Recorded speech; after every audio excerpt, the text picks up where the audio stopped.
સૌથી પહેલા બધાને જય ભીમ નમો બુદ્ધાય. બધા અલગ અલગ ધોરણમાં છો. મેં સાહેબને હમણાં પૂછ્યું, હું શિક્ષક જ છું એટલે કંઈ બીજા ફિલ્ડમાં નથી, બરાબર? અને હું ચોક્કસ આવીશ. આ બધા સાંભળે એમ કહું જેથી કરીને હું ભૂલી ન જાઉં, હું ભૂલી જાય તો યાદ કરાવે. જો બેટા, બાબા સાહેબ આંબેડકરનો સંઘર્ષ આપણે બધાને ખબર છે, બરાબર? હમણાં અમે વાત કરતા હતા એમ 3 સૂત્રો આપ્યા હતા: શિક્ષિત બનો, સંગઠિત બનો અને સંઘર્ષ કરો. એમાંથી સૌથી પહેલું જો અગત્યનું કોઈ સૂત્ર હોય તો એ શિક્ષિત બનવાનું છે. શિક્ષિત બનવું એટલે ખાલી આપણે ફર્સ્ટમાં, સેકન્ડમાં, થર્ડમાં, 10thમાં, 12thમાં સાયન્સ, કોમર્સ, આર્ટ્સ કે XYZ કંઈ પણ કરી લઈએ તો એ ખાલી શું કહેવાય? શિક્ષિત ન કહેવાય. એને ખાલી અક્ષર જ્ઞાન લીધું કહેવાય.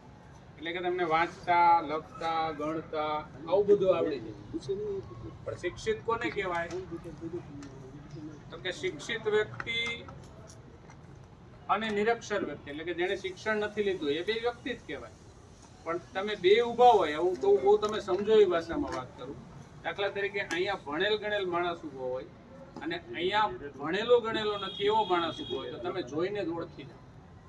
કેવી રીતે? એક તો એની પર્સનાલિટી, એની વાતચીત, એની ડિસિપ્લિન, એનો વિવેક. સમજાય છે બધું? એટલે શિક્ષણની શરૂઆત ખરેખર ક્યાંથી થાય ખબર છે? ઘરમાંથી થાય. શાળા પછી શિક્ષણની સાચી શરૂઆત છે એ આપણા ઘરમાંથી થાય. આપણે કેવી રીતે ઉઠીએ, કેવી રીતે બ્રશ કરીએ, કેવી રીતે જમીએ, કેવી રીતે આપણે આપણા મમ્મી પપ્પા સાથે વાતચીત કરીએ, કેવી રીતે આપણી ઘરે કોઈ આવે તેની સાથે વાતચીત કરીએ, કેવી રીતે આપણે શેરીમાં મિત્રો સાથે રહીએ, કેવી રીતે આપણે કોઈને મદદ કરીએ, હેલ્પ કરીએ. બાબા સાહેબ નાના હતા, એનું બાળપણ તમે ખાલી વાંચજો તો એ પણ અનેક પ્રકારની મુશ્કેલીઓમાં, ત્યારે તો આ પ્રકારની સુવિધાઓ નહોતી, ખૂબ વિષમ પરિસ્થિતિમાં. કેટલામું સંતાન હતા બાબા સાહેબ? 14મું સંતાન એના માતા પિતાનું. અને કેવી પરિસ્થિતિમાં ભણતા હતા? એના ફાધર છે સુબેદાર હતા, લશ્કરમાં હતા, લશ્કરી છાવણીમાં એમનો જન્મ થયો. પણ એટલી બધી સારી પરિસ્થિતિ નહોતી કે એને તમે જે માગો ને મળે છે એવી રીતે એને સીધું મળી જતું હતું. છતાંય આમ દ્રઢ મનોબળ હતું, મજબૂત મનોબળ હતું કે મારે કોઈ પણ ભોગે ભણવું છે. એટલે એને બહાર બેસાડતા, ગમે એટલી પરિસ્થિતિનો સામનો કરવો પડતો હતો, ક્યારેય કોઈ દિવસ હતાશ થયા નહીં, નિરાશ થયા નહીં. તમે વિચાર કરો, સાંભળીએ ત્યારે આપણે આમ આંખમાંથી પાણી આવી જાય. આપણે તમને હમણાં કોઈ સેજે તમારું અપમાન કરે, તમે બધા અહીંયા બેઠા, એની જગ્યાએ તમને કોઈ ગેટ પાસે બેસાડે તો આપણે કેવું લાગે? ખરાબ લાગે. એમને ત્યાં બેસાડ્યા તોય એમણે સહન કર્યું, કેમ કે એ સમય એવો સામાજિક માહોલ હતો. છતાંય એ હિંમત ન હારી. એણે નક્કી કર્યું કે કોઈ પણ ભોગે મારે ભણવું છે, અને ખાલી ભણવું છે એવું નહીં, મહત્વના વિષયો સાથે ભણવું છે. એ સમયે વિદેશમાં જઈને ભણવું એ તો એક મોટી કલ્પના હતી, સારા સમાજના લોકો માટે એ કલ્પના હતી. તો એ સમયે બાબા સાહેબે બાળપણમાં આટલો સંઘર્ષ કર્યો. બાળપણ એટલે ખાલી તોફાન, મસ્તી, ધીંગા મસ્તી, અંદર વાતોચીતો નહીં. હા, તમે કરો એની સાથે કાંઈ જ વાંધો નહીં, તમે હજી તમારી ઉંમર રમવાની, મિત્રો સાથે રહેવાની, પણ ભણવાના ટાઈમે ભણવાનું.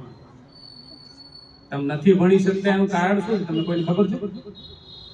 બાબા સાહેબની અંદર 2 ગુણ એક વિદ્યાર્થી તરીકે બહુ શ્રેષ્ઠ હતા. કાન ખોલીને સાંભળતું બધા. એક શું હતું ખબર? બાબા સાહેબની અંદર સ્થિરતા હતી. સ્થિરતા એટલે શું? ખાલી શરીરની સ્થિરતા નહીં, તમે આમ બેસી રહ્યો ભણ્યા રાખો મકવાણા સાહેબ સામે એટલે તમે સારા છો એમ ન કહેવાય. ભણવા બેઠા એટલે પછી મગજમાં કોઈ વિચાર આડોઅવળો જોવો જોઈએ નહીં. શરીરની સ્થિરતા હોવી જોઈએ અને મનની સ્થિરતા પણ હોવી જોઈએ. તથાગત ગૌતમ બુદ્ધ ઓળખો છો ને એમના ગુરુ? તો શરીરની સ્થિરતા હોવી જોઈએ ને મનની સ્થિરતા હોવી જોઈએ, તો શિક્ષણ છે અંદર ઉતરે. એટલે તમે ઘરે હો, ચાહે ક્લાસમાં હો, ચાહે સ્કૂલમાં હો, ચાહે અહીંયા હો, ભણવા બેસો એટલે પૂરેપૂરું ધ્યાન દઈને બાજુમાં દાખલા તરીકે આપણા વડીલો અહીંયા બેઠા છે તો એની એક્ટિવિટી કરે. આપણું ડાફોડિયું આમ સીધા સાહેબ ભણાવે ને તમે સીધા પાછળ જુઓ કોણ આવ્યું શું થયું, એ ન હોય તો બાબા સાહેબ બની શકાય નહીં. એટલે ભણો ત્યારે ટોટલ સ્થિરતા શરીરની અને મનની, ક્યાંય ધ્યાન ન ભટકવું જોઈએ. અને બીજું આવે એકાગ્રતા, કન્સન્ટ્રેશન. એકાગ્રતા એટલે ઘરે ચોપડી લઈને ભણવા બેસીએ, હોમવર્ક કરવા બેસીએ કે કંઈ પણ કરવા બેસીએ એટલે આપણું ટોટલ ધ્યાન એમાં હોવું જોઈએ. ઘડીક ટીવી તરફ જાય, ઘડીક મમ્મી શું કરે તરફ જાય, ઘડીક મોબાઈલ તરફ જાય, કોણ આવ્યું કોણ નહીં, આવું ન થવું જોઈએ. બાબા સાહેબ કલાકો સુધી વાંચતા, અને વાંચતા એટલે એને ખુદને એની પાસે શું છે એની ખબર ન હોય, એને જમવાની ખબર ન હોય. એ ભણતા ત્યારે સૌથી પહેલા તમારે તો આદર્શ વિદ્યાર્થી ડોક્ટર બાબા સાહેબ આંબેડકર એ વિષય ઉપર તમારે એકવાર સાંભળવું જોઈએ, વાંચવું જોઈએ. એની ડે ટુ ડે ની જે રૂટીન લાઈફ હતી ને એ તમારે જોવી જોઈએ વિદ્યાર્થી તરીકે. બાબા સાહેબ વિદ્યાર્થી તરીકે આ દેશના હોનહાર વિદ્યાર્થી હતા, તેજસ્વી વિદ્યાર્થી હતા. કે કોઈ પણ વિષયને લેતા ને ભણવા બેસતા ને કલાકો સુધી ઊભા ન થતા, અને વિષયને એટલો ડીપમાં ભણે કે ખાલી ભણવા ખાતર ને આપણે શું કરીએ, પરીક્ષા ભણી, પરીક્ષામાં માર્ક્સ લેવા માટે ભણીએ. આપણે પરીક્ષામાં માર્ક્સ આવી ગયા એટલે આપણે હોશિયાર, એવું નથી. પરીક્ષાના માર્ક્સ જરૂરી છે આ સમયમાં, સ્પર્ધાનો યુગ છે, પણ બાબા સાહેબ ખાલી માર્ક્સ માટે નહોતા ભણ્યા. બાબા સાહેબ એક દ્રઢ મજબૂત મનોબળ માટે ભણ્યા હતા, કેમ કે એને ખબર હતી કે મારે આગળ જઈને કેટલો સંઘર્ષ મારા માટે કરવાનો છે અને આગળ સમાજ માટે કરવાનો છે. એટલે એ નાના મોટા અપમાનોથી ડગ્યા નહોતા. આપણે તો કોક્ષીઓ જમતું કંઈ કહી દેતા લોકો મોઢું ચડી જાય, એવું નથી. વડીલ છે બે શબ્દો કહી દે. તો સૌથી પહેલા તમારી અંદર આ પ્રકારની સ્થિરતા અને એકાગ્રતા આવવી પડે, અને એ આ જ સમય આવી જોઈએ. મોટા થાવ ને પછી હું આ સાહેબ કે એવી વાતો બધી અમલમાં મૂકું તો ચાલે નહીં, કેમ કે સમય હોય છે ને ત્યારે સમજદારી નથી હોતી, અને સમજદારી આવે ને માણસની પાસે ત્યારે એની પાસે સમય નથી હોતો. આ હકીકત છે, અને બાબા સાહેબ આ વસ્તુ સારી રીતે જાણી ગયા, અને એટલે એને પ્રાઇમરી એજ્યુકેશન ઉપર એને બહુ ભાર દીધો. વ્યવસ્થાઓ હતી જ નહીં, આપણે જેમ રૂમ મળે સ્પેશિયલ ભણવા માટે એમ એને નહોતું મળતું, તો પણ એ ભણ્યા, સારામાં સારા વિષયો સાથે ભણ્યા. પૈસા નહોતા તો સ્કોલરશીપો લઈને એ વિદેશમાં ભણવા ગયા. ત્યાં વિદેશમાં એમણે જલસા કર્યા હોત, ફર્યા આવ્યા હોત, મજા કરી હોત, બધા કરતા હતા એમ તો ન કંઈ કરી શક્યા હોત. તો આપણે બધાએ અત્યારે ભલે આપણે નાના છીએ પણ તમારું વિઝન ક્લિયર હોવું જોઈએ. ડેસ્ટિનેશન જ્યાં સુધી તમારું નહીં ક્લિયર હોય, તમારું વિઝન જ્યાં સુધી ક્લિયર નહીં હોય, તમને અત્યારથી હું એમ પૂછું આમાંથી બધા તાર શું બનવું છે તમને બધા ખબર હોવી જોઈએ. એટલે શિક્ષણ એ ખાલી પૈસા કમાવા માટે, નોકરી મેળવવા માટે, જલસા કરવા માટે નથી. હમણાં હું સાહેબને એ જ વાત કરતો, શિક્ષણનું પ્રમાણ 100% વધી ગયું છે આપણે ધીમે ધીમે, એમાં કોઈ શંકાને સ્થાન નથી. પણ શિક્ષણની સાથે મેં હમણાં જેટલી શરૂઆતમાં વાતો કરી કે શિક્ષણની સાથે સંસ્કાર, શિક્ષણની સાથે વિવેક. હું અહીં બીજી વખત હું આવ્યો હોય ને તો તમને બધા બાળકોને કહું છું. શું કામ આવ્યો હતો? ત્યારે આપણે શ્રદ્ધાંજલિનો કાર્યક્રમ હતો એમાં આવ્યો હતો, તમને બધાએ જોયો છે. મારો કોઈ અહીં સંપર્ક નહોતો, હું સાહેબનો નંબર નહોતો લઈ ગયો, આવ્યો પણ મને શું કામ થયું ખબર છે? તમારા લોકોની સારી ટેવ મને ગમી એટલે હું અહીંયા સુધી આવ્યો. મારે કામ છે તો મને એમ થાય કે કાલે વાત. શું કામ કે તમે બધા આવજો અને ભંતેજીની એક એક સૂચનાનું પાલન કરતા. ભંતેજી નો તમારી સાથે કનેક્ટિવિટી, અને તમે જે વડીલોને ભંતેજીને જે રીતે રિસ્પેક્ટ આપતા હતા એવું યુનિવર્સિટીએથી છૂટીને સીધો અહીંયા સુધી આવી છું. તમે બધા શ્રેષ્ઠ છો. ક્યારેય કોઈ દિવસ એવું નહીં માનવાનું કે હું નબળો છું, મારા ઘરની પરિસ્થિતિ નબળી છે, કે મારા મમ્મી પપ્પા નબળા છે. બાબા સાહેબના મા બાપ નબળા હતા, એની પરિસ્થિતિ નબળી હતી, પણ બાબા સાહેબે નક્કી જ કર્યું હતું કોઈ પણ ભોગે દુનિયાનો શ્રેષ્ઠ વિદ્યાર્થી બનવું છે, કોઈ પણ ભોગે દુનિયાનો શ્રેષ્ઠ વ્યક્તિ બનવું છે, અને એ બનીને રહ્યા. કોલંબિયા યુનિવર્સિટીનો તેજસ્વી વિદ્યાર્થી તરીકે આજે પણ ધ સિમ્બોલ ઓફ નોલેજ. આપણે છે ને બેટા વાતો કરીને ક્યાંય કોઈને કંઈ મળતું નથી, ખાલી ફાફા મારવાથી પણ કોઈને કંઈ મળતું નથી. શરૂઆતનો સમય કોઈ પણ ભોગે આપણે વેડફવાનો નથી. ટાઈમે ઉઠવું, ટાઈમે કામ કરવું, સમયસર દરેક કામ કરવું, વડીલોને રિસ્પેક્ટ કરવું, મમ્મી પપ્પાને નાનું નાનું કામ એ કરતા હોય તેમાં સમય કાઢીને હેલ્પ કરવું. કરવું જ પડે, ચાલે જ નહીં. અને મેં કીધું મજબૂત મનોબળ હોવું જોઈએ. જે નબળો વિચાર મગજમાં આવવો જ નથી. હું શું કામ ન કરી શકું, આ મારાથી નહીં થાય એવો શબ્દ જિંદગીમાં ક્યારેય ન બોલો. થઈ જાય તોય તમને કોઈ એમ પૂછે કે આ તું કરી શકીશ, તો કોઈ દિવસ એમ નહીં કહેવાનું કે આ મારાથી નહીં થાય. હા, હું પ્રયત્ન કરીશ, ચોક્કસ મારાથી થશે. આવા એક વિચાર સાથે ભણવાનું છે, આવા એક વિચાર સાથે અભ્યાસ કરવાનો છે.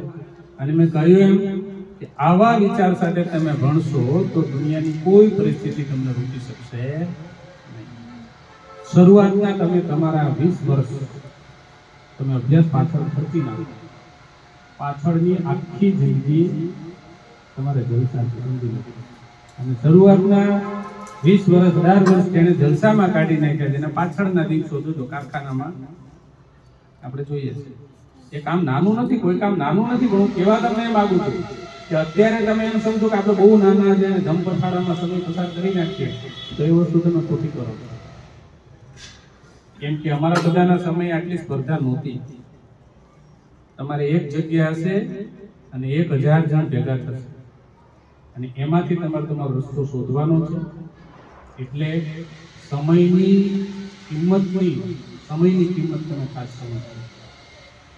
અને અભ્યાસ કરો તો ચીલા ચાલુ નહીં, મન પડે ત્યારે વાંચી લેવું, મન પડે ત્યારે હોમવર્ક કરી લેવું, વળી પાછું બેગમાં મૂકી દે, એવી રીતે નહીં.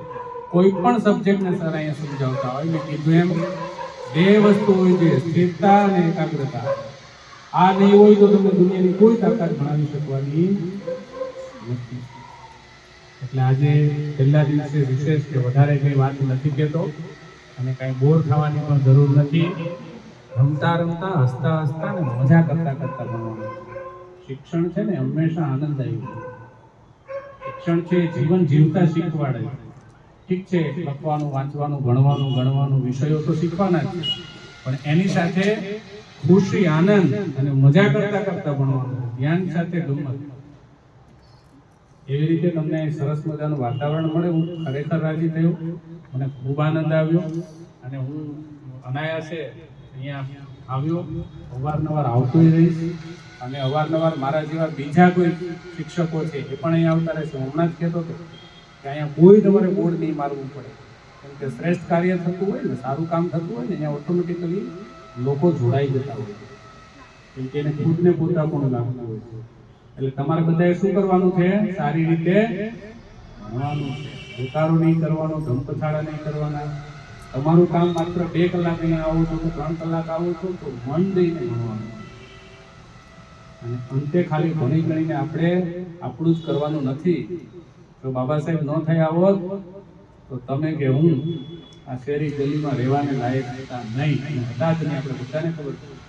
બાબા સાહેબની એક નાનકડી પુસ્તિકા બધાએ વાંચવાની છે. હું શક્ય હશે તો પહોંચાડીશ, બરાબર? બધા માટે એ વાંચવાની. મહિને નહીં તો વર્ષે એકાદ નાની સારી એવી પુસ્તિકાઓ, ભગવાન બુદ્ધનું ચરિત્ર, બાબા સાહેબનું ચરિત્ર, આ સિલેબસ સિવાયનું વાંચવાનું છે. એવું નથી કે આપણી 5-7 ચોપડીઓ એ જ વાંચવાનું. એ તો વિષય ભણવાના છે પરીક્ષા માટે, માર્ક્સ લેવા માટે. પણ એ સિવાયનું અધર વાંચન, રીડિંગ પણ તમારું હોવું જોઈએ. તમારા ઘરમાં ન્યૂઝપેપર આવે, 5 રૂપિયાનું છાપું તમને કેટલું આપે? આપણે બધા 80% પબ્લિક શું કરે? છાપાના મોટા મોટા અક્ષરો વાંચી દે, પછી પૂરું. પણ છાપાની અંદર સારામાં સારા આર્ટિકલ હોય, શેર બજારનું એટલું હોય, સ્પોર્ટ્સ રિલેટેડ એટલું હોય, ફિલ્મ રિલેટેડ એટલું હોય. તમે છાપાનું એક પેજ ખોલો તો કેટલું ભરપૂર હોય છે. તમે 3 કલાક વાંચો તો એક ન્યૂઝપેપર પૂરું ન થાય. એટલે સારી રીતે વાંચવાની આદત. રીડિંગ છે ને એ બેસ્ટ. અને સારા વાચક તમે ત્યારે જ બની શકો કે તમે સૌથી પહેલા સારા શ્રોતા બનો. શ્રોતા એટલે સાંભળનાર. આપણને કોઈ વાત કે ને તેને બહુ સરસ રીતે સૌથી પહેલા આપણે આમ દિલ દઈને, મન દઈને સાંભળવાની. અને પછી આપણે છે એ વાંચવાની વાત. અને તમે કંઈ પણ કોઈની સાથે કમ્યુનિકેશન કરો છો તો કાં તો આપણે લખીને કરીએ, કાં તો આપણે બોલીને કરીએ. ત્રીજી રીતે સંકેતો દ્વારા. કમ્યુનિકેશનના 3 પ્રકાર છે, મતલબ આદાન પ્રદાન થયો. બાબા સાહેબના રાઇટિંગ તમે જોયું, કેટલા મસ્ત રાઇટિંગ કરતા. કેમ કે તમારે ઇન ફ્યુચર બોર્ડમાં 10મું 12મું આવનારા દિવસોમાં તમે ભણશો કે ઉચ્ચ અભ્યાસમાં જશો તો ત્યાં તમને કેટલું આવડે શું આવડે એ તમારે નથી બોલવાનું, કહેવાનું, તમારે લખીને રિટન ફોર્મમાં કહેવાનું. એટલે તમારા અક્ષરો એકદમ સરસ થવા જોઈએ, બેસ્ટ થવા જોઈએ. કોઈના પણ જો અક્ષરો ખરાબ થતા હોય તો આજથી સુધારવાનું શરૂ કરી દેવું.